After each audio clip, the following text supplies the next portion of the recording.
All right, so now let's start by adding a bit of JavaScript.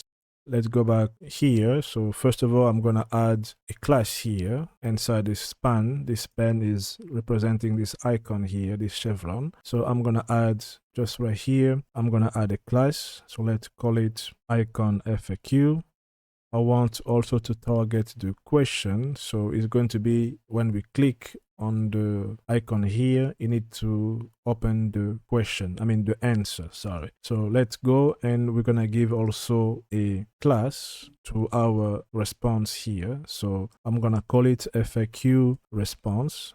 And then yeah, so we're gonna have the scenario when we click on the icon, it's going to display the response. Okay, so let's create a JavaScript. Okay, so we have many ways of doing that here. I can create some external file of JavaScript, add it inside the asset, and just call it here. I can create a script tag here directly, or I can use this liquid JavaScript sugar like this. I can also do that. When you use this way, it's going to inject JavaScript code directly inside our team.liquid through this content for header. So you can do this way only if you're building this FAQ to be portable. Let's say you want to use it inside other Shopify website, for example. Okay, in this case, you must go with this syntax here, which is what I'm going to use.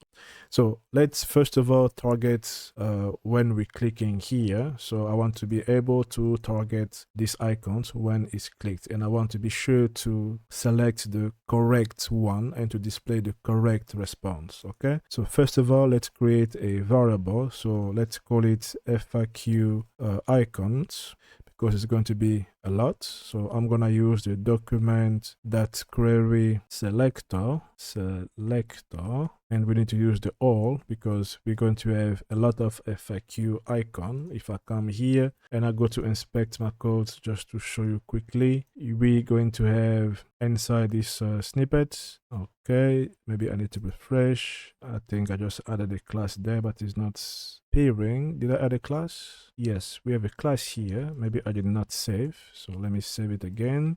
So if I come here and I go to targets, our icon, there you go. We have icon FAQ right here. If I open another one, we're going to have icon FAQ as well here. Okay, so we need to target all of that and place it inside a variable like this. Okay, so we're gonna call this one icon FAQ. So let's copy this class and add a dot and then paste this icon FAQ class. Okay, and we can verify that we have it well selected by using console.log, and we go to our console, and then we have it here as a node.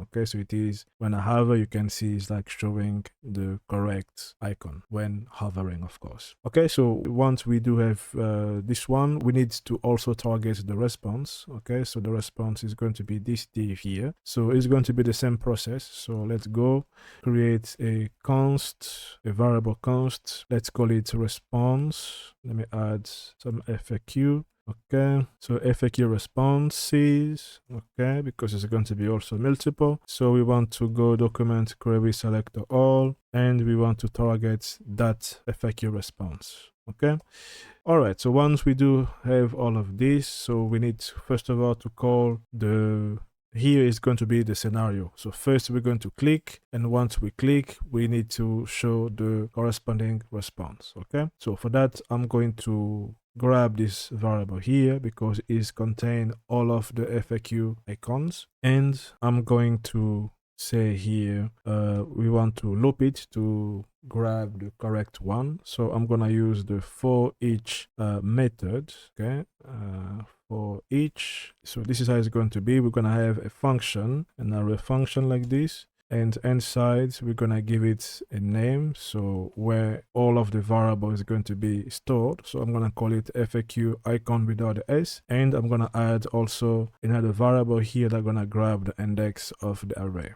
And here I can say now when we click on this icon here, so let's say FAQ icon, and we're gonna add an event listener. So add event listener like this. And when we click, we want to call another function again, this callback function, and we want to console log. We want to console log the index, so I want to be sure that I'm targeting the correct one. So let's save it. If I go back and let's open our inspect mode, let's go to console, and when I click on one of these, it's printing 0, which means this is the first array and it is correct. When I print the last one, is printing 4. So we are able to target the corresponding array. Okay, so once we click on, we have the corresponding array, we want to display the corresponding answer. So I'm gonna come here, comment this one out. I'm gonna grab the FAQ responses. Remember, it is also an array. So I'm gonna place it here. So when you click, we want it to open the corresponding response. So I don't want to come here to loop again. It's going to be cumbersome. So what I'm gonna do, I'm gonna use this method here to access the array. But instead of hard coding, you know what? Let me add a 0 here just for you to see. So I'm gonna go like this. So FAQ, we want to remove the hidden class we gave here.